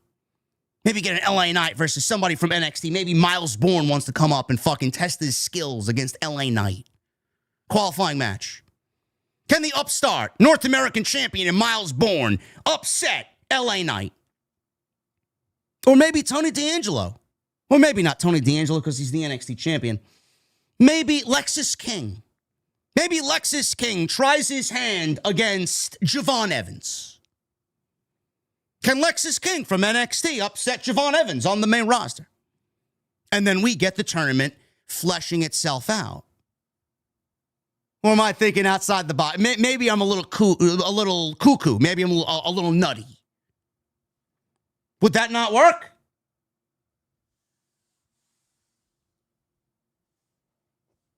So the King of the Ring tournament is coming back. Is it going to be the same as last year and the year before that and the year before that? Or are we going to embellish on the rules? Maybe update them a little bit because the tournament is a little dated. I would love if WWE does a round-robin tournament. They want to give us rematches every fucking week anyway. Why don't they make it like the Continental Classic? Why don't they make it like the G1? Block A, Block B. You got a gold block and a blue block. You got 8 guys from Raw, 8 guys from SmackDown. They all wrestle each other for a point system. And then you get the or the semifinals with the 2 in each block, right?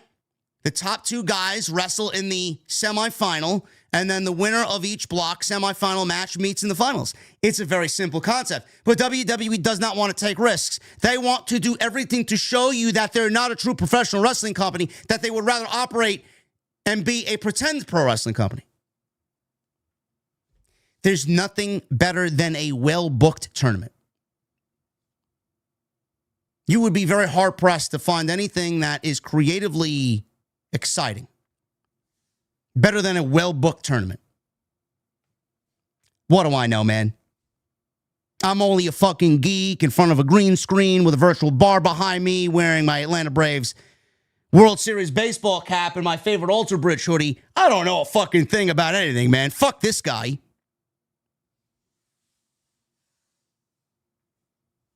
Oh, yeah, that's right. I'm sorry, Adrian. It's not safe enough. It's not safe enough. I think that's probably the reason, yeah. Yeah, Triple H would have to break out. I mean, he'd be booking that round-robin tournament, man, with points. Oh, man, I gotta beat this guy. I don't know if I could do that. Bruce, I don't know if I could do that, pal.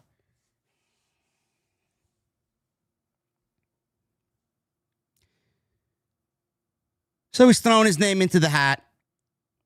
So where does that put Jimmy and Jey Uso? Because I look at Roman Reigns, the most corrupt champion I've ever seen.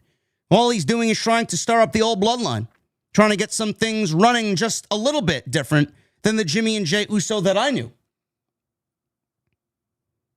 Jimmy Uso comes on out. Jimmy Uso came out to his Jimmy Uso theme. He didn't come out to the Usos theme or Jay's theme. Nah, I think you need to hear this from me. I have a lot of respect for you, man, all right? It was me that fought side by side with you at WrestleMania. Me. LA Knight then says, yes, you did. You did fight side by side with me. You fought side by side with me against the Vision. Why? Because the way they did things. And now I'm watching you. You're fighting side by side with Roman Reigns, and it ain't the same. We're talking 3-on-1. It's a little bit different. It just rubs me the wrong way. I've been a victim of every kind of group. You were too. I get it, says Jimmy.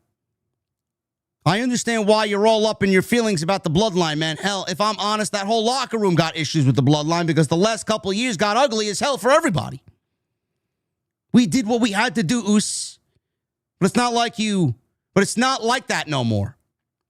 If you want to go for King of the Ring, man, cool, you do you. Hey, if I'm honest, if you win King of the Ring, you get a shot at the OTC. A fair shot. You hear me? LA Knight then says, fair. I heard you say fair. I heard you say honest.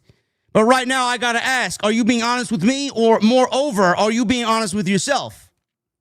What I mean by that, you come out here 2-on-1, you talk about attack on Jacob last week and all that stuff, and I think to myself, okay, look, you were the ones who come out here and what? Jer has a tray in his hand. You come out here, you're doing the whole thing. You're telling me it's going to be fair. You're telling me it's going to be honest. As far as I could tell, you're coming out here as a messenger. You're coming out here basically not even as the second fiddle for Roman Reigns. You're the third fiddle. And the last thing I want to do is, or see you do, is become Roman Reigns' errand boy again. I'm saying this with all due respect, but you need to take a lesson from the past. Take it as a warning. Jimmy then says, this is a warning shot right now. I've had enough of all this talk about what me and my brother out here doing wrong. You're lucky the Yeet Man ain't here tonight. Otherwise, we wouldn't be talking. I'm lucky, says LA Knight. I'm lucky. Hey, you're proving my point right now, man. You're telling me if Jey Uso was here right now, you two are going to put the beat down on me, 2-on-1. And guess what? Roman Reigns will probably run out here too, 3-on-1. Just the same way you did to Jacob Fatu. This has nothing to do with Jacob, bruh. Zero, says Jimmy. That's family business. If I were you, man, I would tread really lightly because if you keep on disrespecting the OTC, our family will become your business. Jim, you're the one I like, says LA Knight. I think you kind of like me too. I don't think you want it to go there. Even Jay, I'm okay with. At least he's honest. Roman is the one I don't like. I didn't like him then. I don't like him now. He's the same guy who just can't seem to get the job done on his own. He needed a Heyman. He needed you. He needed Jay. Why? Because he can't get the job done on his own. So what I'm telling you is I don't want it to go there. But if the family business has to become my business, I'll make sure that you go out of business. And take that message to your boy Roman Reigns and make sure you spell my name right with everybody saying L.A. Knight. Yeah. L.A. Knight is not winning King of the Ring. L.A. Knight is not winning King of the Ring. I don't know who will be in the King of the Ring. I'm assuming we get LA Knight in the King of the Ring. I'm assuming we get Seth Rollins in the King of the Ring. I'm assuming we get Braun Breaker in the King of the Ring. it looks like with the announcement of King of the Ring, if I was to make a judgment call, I would say that we're not getting Rollins and Breaker at Clash in Italy. I think we get that on Raw, and I think that's one of the quarterfinal matches. I could see that being the case. I could see that absolutely being the case. Now, I don't know how many people are going to be in this tournament. Is it going to be 4 on one side and 4 on the other, or is it going to be 8 on one side and 8 on the other? I don't know. Again, that's up to WWE. I would like it to be more because this is a once-a-year thing. If it's 8, that's great. If it's 4, I think that's too little. But I could see them going the cheaper way because that's the way they usually do things. 4 from Raw and 4 from SmackDown. And if that's the case, I could see Rollins and Breaker meeting in the King of the Ring tournament with Rollins getting his win back and Rollins being the one to be crowned king. I think Rollins and the idea of Rollins winning the King of the Ring tournament is something that I have predicted for many weeks now. I just don't know if that's the direction. We'll know clearer what the direction is when we get Roman Reigns and Jacob Fatu concluding with Tribal Combat. Because if they put the title on Jacob Fatu, I'm assuming he's going to hold it till SummerSlam, where Roman will win the title back. So that may be the case, because they did not let you know that the championship opportunity is going to be happening at SummerSlam. We absolutely could be getting something along the lines of maybe the fucking match is taking place in Saudi Arabia at Night of Champions. Maybe it ends up being Seth Rollins and Jacob Fatu. Maybe Jacob Fatu gets by Seth Rollins and Jacob Fatu goes on to SummerSlam to defend the title against Roman Reigns, where he will drop it back to Roman Reigns. I don't know. I don't know what WWE is going to do. If it was up to me, I'd have 8 on one side, 8 on the other side. SummerSlam be the destination for the World Championships. You got 2 nights of SummerSlam. King of the Ring and Queen of the Ring should absolutely be the bridge between WrestleMania and SummerSlam. That's the way it used to be. That's the way it should be now. Adam Pearce was talking to Rey Mysterio in the backstage area. Pearce says congratulations to Rey Mysterio for becoming the new GM of AAA. Before they could talk about this proposed IC title match with Penta, Ethan Page interrupts. First, Pearce gifted Javon Evans a title shot, Ethan Page says. Now they're talking to a fellow GM, or now you're talking to a fellow GM about a potential title shot for this GM. Page wants to know where his rematch is. Adam Pearce says that Page is interjecting himself into a conversation that has nothing to do with him, and they're talking about a potential title match. Then he looks at Ethan Page and says, rematches have to be earned. So Ethan says, what did Rey exactly do to get his match with Penta? Pearce reminds him that Rey is a Hall of Famer. Pearce says, here we go. Rusev comes on in. He joins the conversation. Ethan Page says that fellow general managers are conspiring against Rusev for the Intercontinental Championship. Rey is now going to jump the line over Rusev. Adam Pearce continues to bicker with Page and Rusev about earning title shots. Rey tells Pearce, do you need me to go through Rusev to get an Intercontinental Championship match? If that's the case, let's do it. Adam Pearce makes it official. And we get Rey Mysterio versus Rusev for later in the show.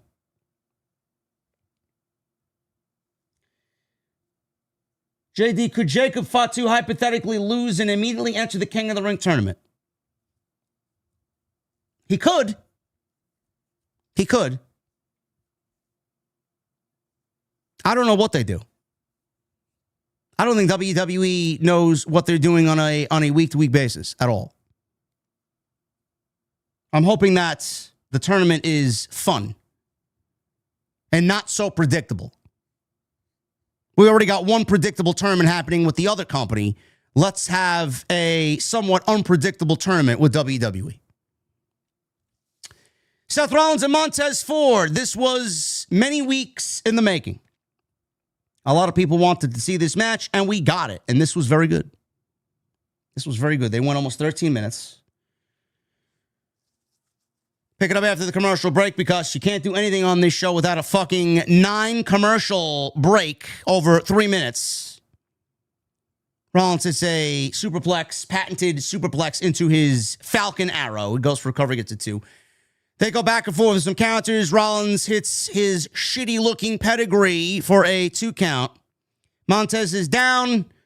Rollins is trying to talk some sense into Montez and convince Montez that they need to be a team. He's changed. He's a different guy. Montez slaps him in the face. Rollins takes Montez and hits consecutive buckle bombs to Montez Ford. Rollins went for a third buckle bomb. Ford countered the third one and drove him out of the ring. Montez then hit his big flipping dive over the corner to the outside. And then he followed with a frog splash after he quickly threw him back into the ring. Goes up top. Big 5-star frog splash. Only gets a 2 count. Montez went for a 450. Rollins dodged it. Hits a curb stomp. Rollins, at this point, was exhausted.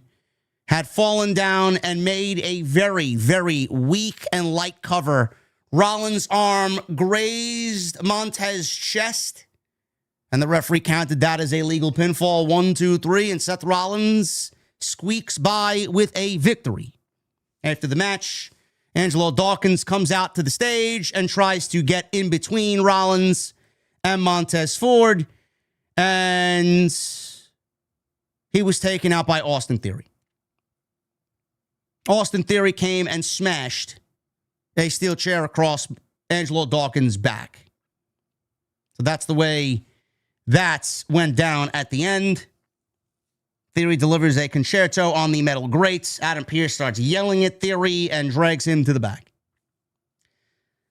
So Adam Pearce is telling Seth Rollins and Montez Ford that the medical team is checking on Angelo Dawkins. Ford says that he and Rollins have bigger fish to fry right now. His brother is out. Ford finally agrees to work with Rollins, so I guess they got whatever they needed to out of their system. Rollins tells Pearce that this needs to end, and he wants to cut the head off the snake. He wants to fight Braun Breaker as soon as possible. Pearce tells Rollins he's going to talk to Paul Heyman. I don't think it happens at Clash in Italy. I don't think that it happens on Monday Night Raw next week because that's too big of a match for Paul Heyman to agree to or Paul Levesque to deliver on. I think we get Braun Breaker and Rollins in the tournament. That's my prediction. I could be wrong, but I do think that we get the match at least being in the tournament, which gives it some added fuel, some added juice. So a win for either one of them, they advance, and a loss, either one of them goes home. Kathy Kelly, she was backstage with Becky Lynch. Kathy mentions that Sol Ruca is out tonight dealing with multiple injuries she suffered at Saturday night's main event, even though they're still promoting her for Clash in Italy. Becky was initially upset when the rematch was announced for Clash in Italy. Perhaps feels like she has the upper hand going into that title defense. Becky says that some people get punched in the face and they become the face of the entire industry, and then other people get punched in the face, and it's a wake-up call that they're in over their head. Sol Ruca walked into the ring with the greatest female wrestler of all time, and it's just not her saying it. Other people are saying it. Everybody's saying it. Sports Illustrated says it. Bleacher Report says it. Sol realized that she was totally outmatched. Some people may have been impressed by Sol's tricks and flips, but she hasn't gotten a single clean victory since she's gotten called up to Monday Night Raw, and her time is running out. Sol's name is written in the sand, but the tide is coming in. Becky's name is etched in stone. It will be around forever, much like she'll be the Women's Intercontinental Champion forever. Becky hopes that Sol can come around to Clash in Italy because the man is coming around, and there's a difference between striving for greatness and standing across from it. Welcome to the big time. What Becky needs to do is get some more shortbread cookie coffee on the official coffee website. What are we waiting for? Becky's great. I'm loving this heel run for Becky Lynch. I think she's one of the more entertaining pieces of the show. Rey Mysterio, he is wrestling Rusev for the #1 contendership for the Intercontinental Championship. This went 9 minutes and clearly had a 3-minute commercial break in between, so we only got 5 minutes or so. Rey Mysterio set up for 619. Rusev came off the middle rope and absolutely annihilated Rey Mysterio with a big back elbow. We go to a commercial break. Ray is coming back after the break. Seated senton, big moonsault off the second rope. Ray tried for another springboard move. Rusev caught him, hit a big spinning side slam, followed by the Machka kick for a 2 count. Rusev tried throwing Ray through the ropes, but Ray countered by hitting a 619 right to the midsection. Ray went for his usual 619, but Rusev caught him. He then went for an accolade, but Ray quickly slipped out, applied a schoolboy for the pinfall win. Ethan Page was on commentary, and he was not happy that Rey Mysterio won the #1 contendership because apparently he really, really cares about the growth and the advancement of Rusev. I don't know when this match with Penta takes place. Again, it could be a Clash in Italy. It could be on Monday Night Raw. It could be a AAA on Saturday. I have no idea. They could save it for Night of Champions. I have no idea. But all of a sudden, Rey Mysterio is now the #1 contender for the IC title. Rusev attacked Ray after the match. Dragon Lee ran out to make the save. Page ran into the ring, but Dragon Lee fought him off and used a Hurricanrana to drive Rusev into Ethan Page. Dragon Lee wiped out Page with a big flip dive while Ray hit Rusev with a 619, and then Dragon Lee hit Rusev with Operation Dragon. Ho-hum, ho-hum. Austin Theory's backstage with Adam Pearce. Pearce has had enough of Theory's sneak attacks tonight. Adam Pearce tells Theory to leave the building because his night is over. Theory says that Pearce is talking to the World Tag Team Champion. Well, I didn't know the World Tag Team Champion makes you important. Wasn't it enough for what happened to Logan Paul? Wasn't it enough for what happened to Bronson Reed? Braun Breaker? Pearce has had enough because Theory's night is over. Paul Heyman is trying to play peacemaker here. Heyman says that Theory is out of line and he's going to take care of this issue personally, but they need to go. Theory and Heyman walk past the Alpha Academy. Theory gives a very loving glare over at Maxine Dupree. Maxine had a smile on her face. Otis says that it smells like bad news. Maxine then told Otis to cut Theory some slack. There's just a lot going on. How would she know? Maxine tells Alpha Academy she'll catch up with them later. Maybe she went to go rendezvous with Austin Theory.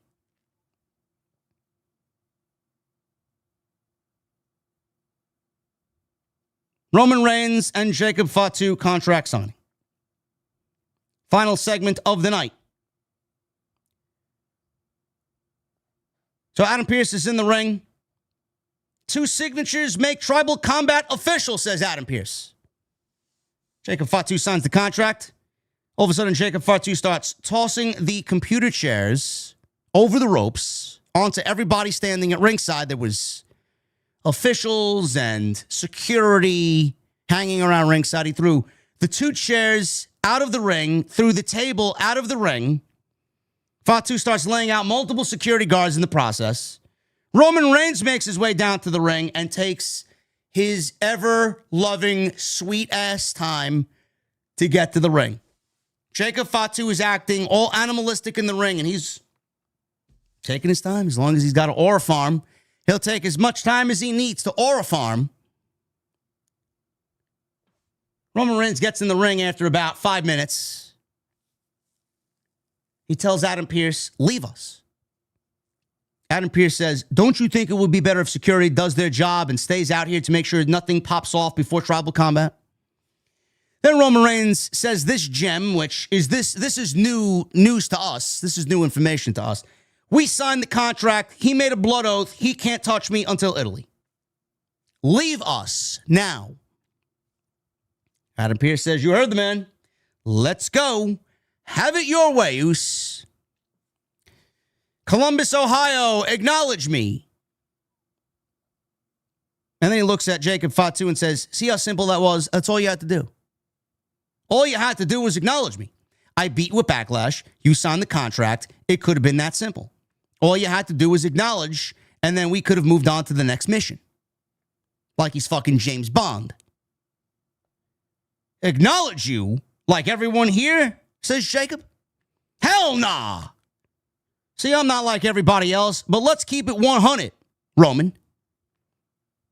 You are the reason why our family in the bloodline is living the life that we have. You're the reason why our family is on top of the mountain. Hell, you elevated us. You done took the whole family to the promised land, but then you could only take us so far. You could only take us so far, Roman. It's time for a change. It's time for another direction. Hell, it's time for another destination. So when you're over here talking about acknowledging you, having honor, respect, living the code of the bloodline, let me ask you something, Roman. At Backlash, did you live by the code of the bloodline, or did you bend the rules just so you can beat me? Oh, no, I get it. You did what you had to do by any means necessary. But at Tribal Combat, everything and anything goes, Roman. So just like at Backlash, at Clash in Italy, oh, I'm about to dog walk yo bitch ass, says Jacob Fatu. And then when I get done taking over this, everybody is going to have consequences. Consequences, says Roman. Consequences? You want to talk about consequences? Let's talk about them then. See, I'm a man of my word, Jacob. If you beat me, then you become the head of the table. You become the shot caller. You lead and I follow. But if you can't dog walk me, then it looks like I'm going to be walking you like a dog.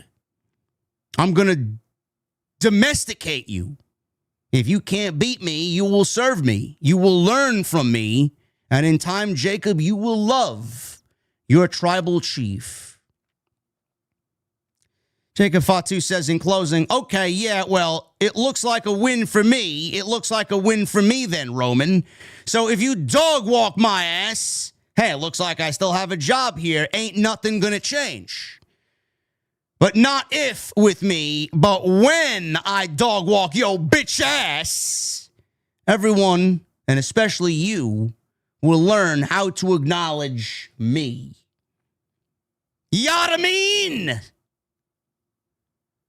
And then they shake hands, they touch foreheads, and Monday Night Raw goes off the air with them doing the tribal blood oath. It's great. This is Golden Globe winning stuff here, chat.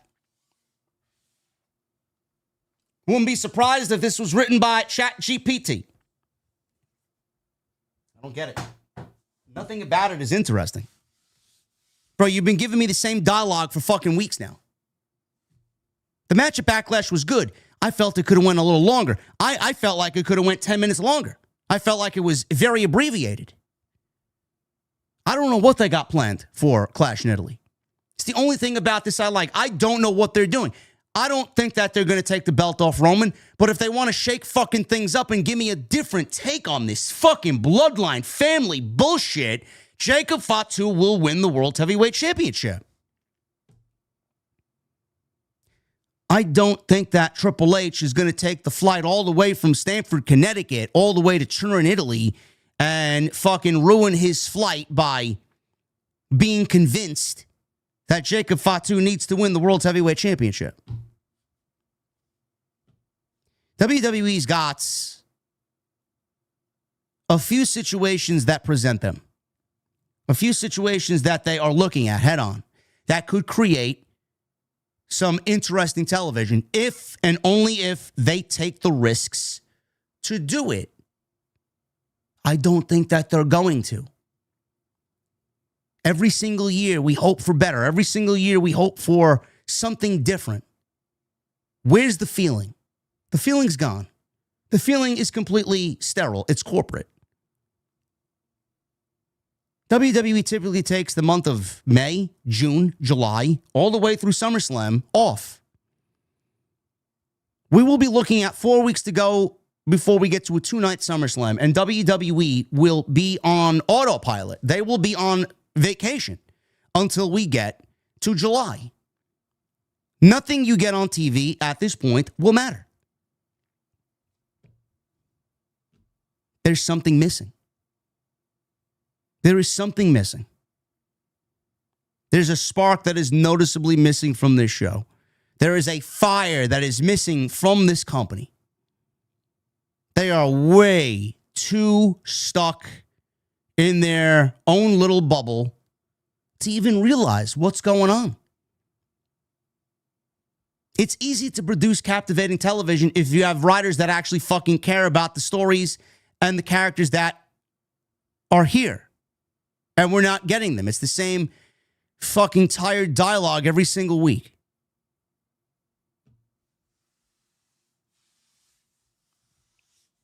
Clash in Italy looks like a banger show, though. I'm hoping for the best. I truly am. Thank you guys very much for all your support. If you guys did enjoy tonight's stream, I would really appreciate if you do a few things for me to help me out in that regard. Number one, you guys can hit the thumbs up. Number two, you guys can leave a comment. Number three, you guys can leave a super chat. Or number four, there is a number four. Number four is one of my best options. Go buy a t-shirt. Tuesday Night Titans, me and the Solid Monster, the best of the best. Tuesday Night Titans, now available on fourthwall.com. Go and get yours today. A great way to support not only Off the Script, but Tuesday Night Titans. So please go and do that. We really appreciate it. Tonight we're sponsored by Blue Chew. Blue Chew Gold is tonight's sponsor. We love Blue Chew Gold. Blue Chew is a great friend and a great sponsor of the show.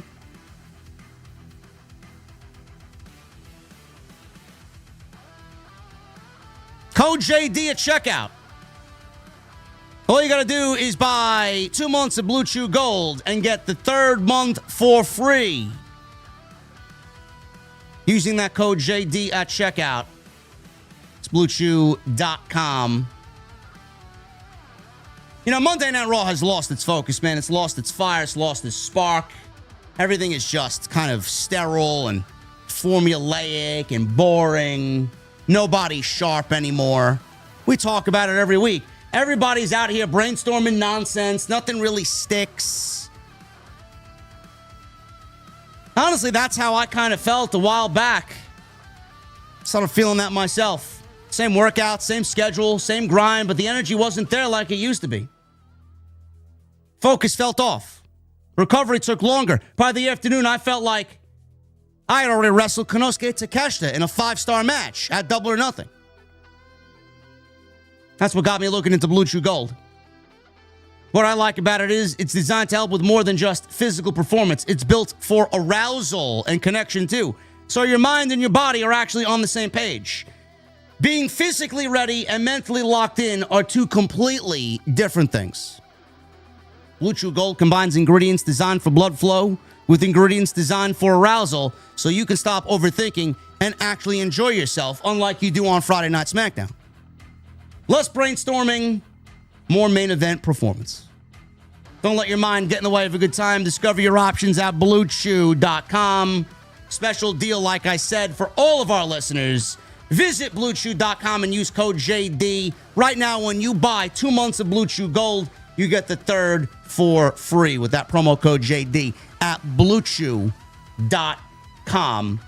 Visit BlueChew.com for more details and all of your important safety information. And I want to thank them for once again sponsoring the show right here on Off the Script.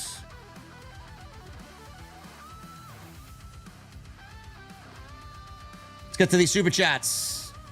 Looks like we'll be in and out of here quite quick. Let's start off at the top with my guy. I'm assuming Michael Krause is the first one here tonight in the venue. And that is exactly, no. He comes in at number 2. Tone VC with a $2 super chat. Thank you, Tone. Michael Krause with a $2 super chat. JD OTS, happy Memorial Day. Let's go. Yeah.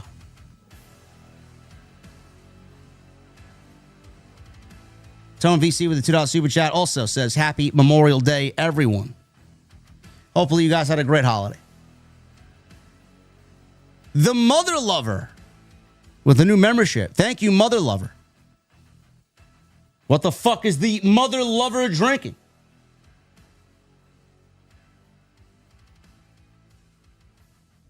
Baltimore Jackson with the 199. Penta is on a roll. He's having a great run as champ. Penta's great. Penta is great. Michelle with a 2. Put Knight in the vision.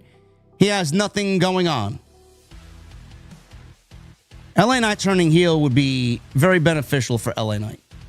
joining the Vision, I don't know. I don't know. Michelle also with it too. Jacob Fatu has to serve Roman if he loses. God, no. Yeah, I'm not interested in any of that. Sidro with the $10 super chat. When I get insecure around pretty women, I reach into my pocket and grab a tiny rock. It makes me feel a little bolder. Get it? Boulder? B-O-U-L-D-E-R. Boulder. And girl says, why you call my kids crayons? Guy says, because they're different colors from the same box.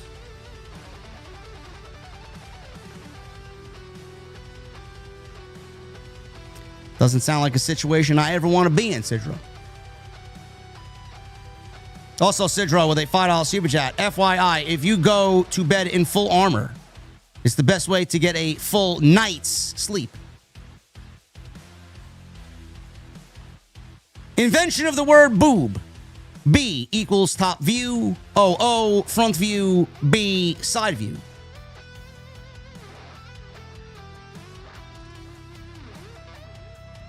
Sidro also says, where do guitars go when they die?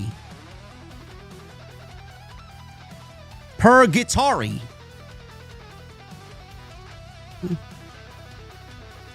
Guy says, hi, crush. Girl says, I have a boyfriend. Guy says, I'm rich. Girl says, boyfriend equals breakfast. Or BF equals breakfast. Guy, my name is Rich. Guy blocked.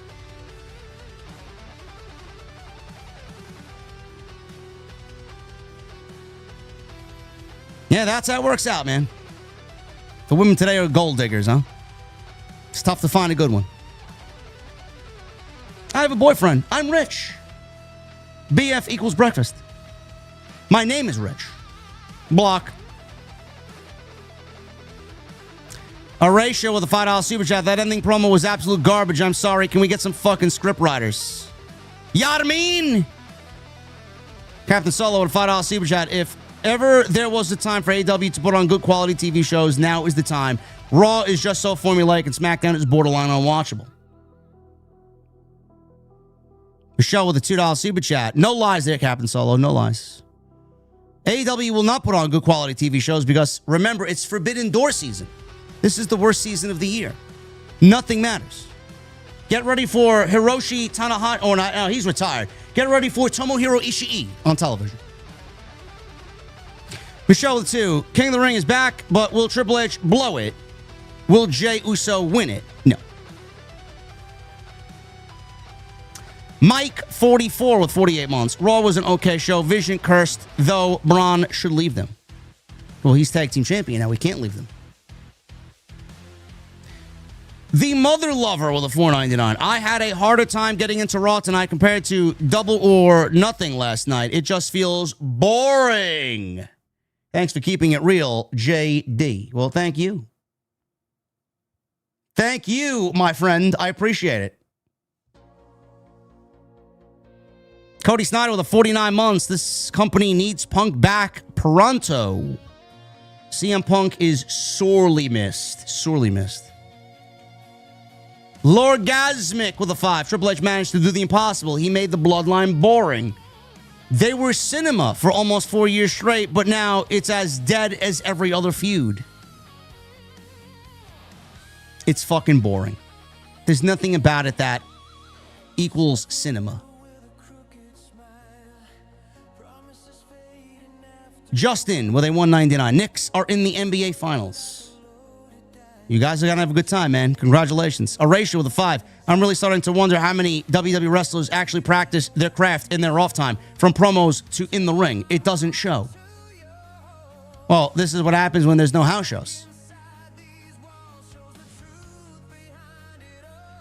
Sim 3111 with 5 months. When talent moved from NXT to Raw SmackDown, I sure do miss them, as most of them won't get utilized correctly, or maybe not at all. NXT is where it's done right. NXT doesn't take themselves seriously. That's why some people seem to like it. Bizzle is back with a $5 super chat. I guess they will never push Jimmy. It's right there. He needs to get in the King of the Ring tournament. No, we don't. I'm not wasting a King of the Ring spot on Jimmy Uso.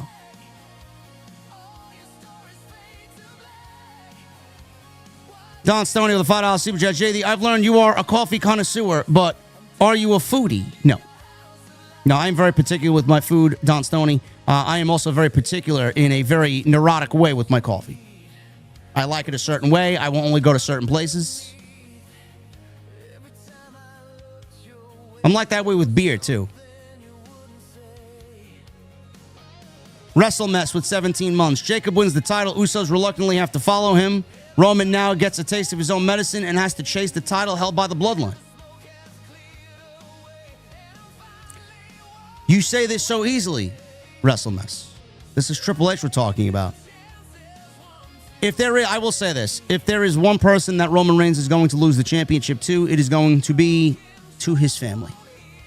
Or someone in his family. And he's lucky that Jacob Fatu is probably the most talented person in his family. Don Stoney with a $5 super chat. Shout out to Don Tony, Wrestling Soup, and Spitball Media. And as always, rest in peace, Kevin Castle. Absolutely. Thank you, Don Stoney. Gregory Cruz with a 199. JD, what's your take on the Destiny situation? I don't really have one, man. Fuck Bungie. Fuck all the leadership over at Bungie. They deserve for the studio to fail and Marathon to fail. And in fact, I hope Marathon does fail. You backed the game that nobody wanted and bypassed Destiny 3. You reap what you sow. Good riddance.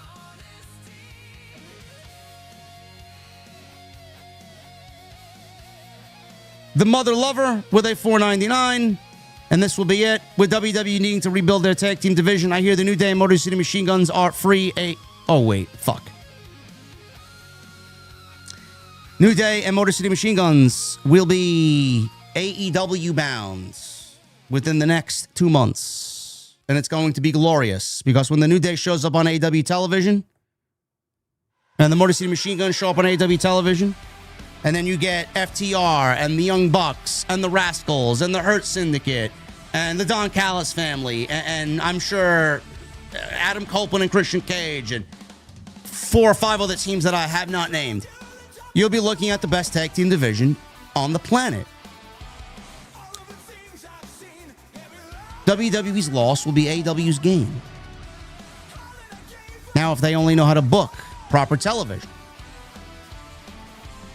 Guys, I'm about to get out of here. Thank you very much for all your support. Great show tonight. If you took anything away from it, if you enjoyed the show tonight, please show your appreciation via a thumbs up and leave a comment down below. I would really appreciate it. Helps us out in the YouTube algorithm.